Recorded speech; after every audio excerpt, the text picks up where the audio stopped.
नमस्कार, जय श्री राधे। मैं हूं करिश्मा कौशिक और आप सभी दर्शकों का एस्ट्रो तक चैनल पे बहुत बहुत स्वागत है। एस्ट्रो तक को देख सकते हैं तक ऐप से, तो अपने मोबाइल में गूगल प्ले स्टोर पे जा करके तक ऐप डाउनलोड कर लें। इसके साथ ही साथ आज हम चर्चा करेंगे शनि जयंती पे क्या कुछ कार्य आपको भूल कर भी नहीं करने चाहिए। यदि आप करते हैं तो आप पे पड़ सकता है इन कार्यों का बुरा प्रभाव, और किस तरह से हम प्रसन्न कर सकते हैं शनि देव को। हम सभी जानते हैं शनि देव जो होते हैं वो कर्म के देवता माने जाते हैं, अर्थात न्यायाधीश देवता माने जाते हैं। यदि आप अच्छे कार्य करते हैं, अच्छे कर्म करते हैं, तो आपको शुभ फलों की प्राप्ति होती है। यदि आप बुरे कर्म करते हैं, किसी का अपमान करते हैं, किसी को निराश करते हैं, तो कहीं ना कहीं आपको उसका दंड भुगतना पड़ता है। तो किस तरह से, कौन से वो कार्य हैं जो नहीं करने हैं हमें शनि जयंती पे, इस चीज की चर्चा कर लेते हैं। सबसे पहले चर्चा करते हैं तिथि की। तो 22 मई 2020 को मनाई जाएगी शनि जयंती। इस दिन आपको सबसे पहला कार्य तामसिक भोजन बिल्कुल भी नहीं करना है। यदि आप लहसुन प्याज का सेवन करते हैं या फिर मांस मदिरा का सेवन करते हैं तो बिल्कुल भी इस तरह के भोजन का प्रयोग आपको नहीं करना है। इस दिन बाल नहीं काटने चाहिए, इस दिन नाखून नहीं काटने चाहिए, इस दिन किसी भी तरह के नए वस्त्र ना तो खरीदने चाहिए ना ही धारण करने चाहिए। इस दिन जूते चप्पल खरीदना भी वर्जित होता है। इस दिन यदि आप जितना दान पुण्य कर सकते हैं उतना ज़्यादा आपके लिए शुभ फलों की प्राप्ति रहती है। साथ ही साथ इस दिन आपको अपने से नीचे जो आपके कर्मचारी हैं, अर्थात जो लेबर क्लास जो लोग हैं, उनका कभी भी अपमान नहीं करना चाहिए। क्योंकि अगर हम शनि को देखें, अगर हम सैटर्न देखें, तो ये लॉर्ड जो है रिप्रेजेंट करते हैं लेबर क्लास को।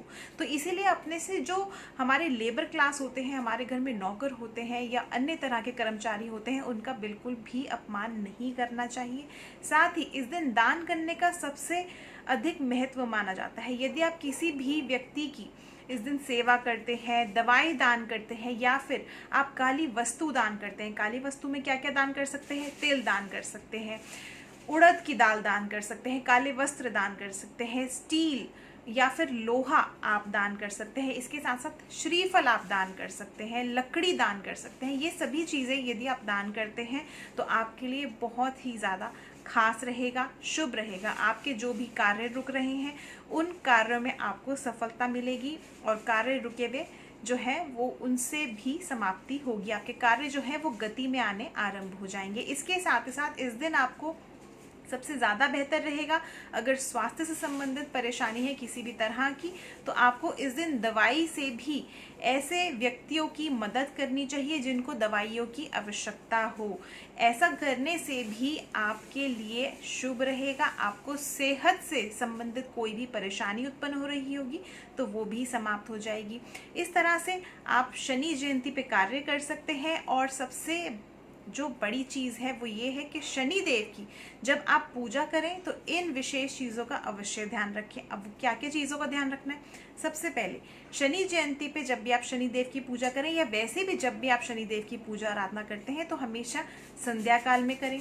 दूसरी चीज़, आपको कभी भी शनि देव की आंखों में आंखें डाल करके उन पे तेल अर्पित नहीं करना है या फिर उनकी पूजा नहीं करनी है। हमेशा जब भी आप शनि देव की पूजा करें तो उनके चरणों में देखकर ही करें। इसके साथ साथ आपको लाल वस्त्र धारण करके कभी भी शनि देव की पूजा नहीं करनी चाहिए। स्पेशली जो महिलाएं हैं उनको शनि देव की प्रतिमा भी हाथ नहीं लगाने चाहिए, चरण स्पर्श नहीं करने चाहिए। इसके साथ ही साथ शनि देव की जब भी आप पूजा करें तो शनि देव के मंत्रों का जप करें। ओम प्राम प्रीम प्रोम शं शनिश्चराय नमः, इस मंत्र का अवश्य जप करें। जो लोग व्यवसाय से पीड़ित हैं उन लोगों को दशरथ कृत नील शनि स्तोत्र का पाठ करें। व्यवसाय से संबंधित परेशानियां जो हैं वो सभी समाप्त हो जाएंगी। इसके साथ साथ जो लोग अपने किसी भी तरह के कार्य को लेकर के परेशान है, गृह गृहस्थी को लेकर के परेशान है, वो शनि चालीसा का पाठ अवश्य करें। इस तरह से शनिदेव अपनी कृपा बरसाएंगे और प्रसन्न हो जाएंगे। इसी के साथ बने रहिए एस्ट्रो तक के साथ। मैं लेती हूँ आप सभी से इजाजत। नमस्कार, जय श्री राधे।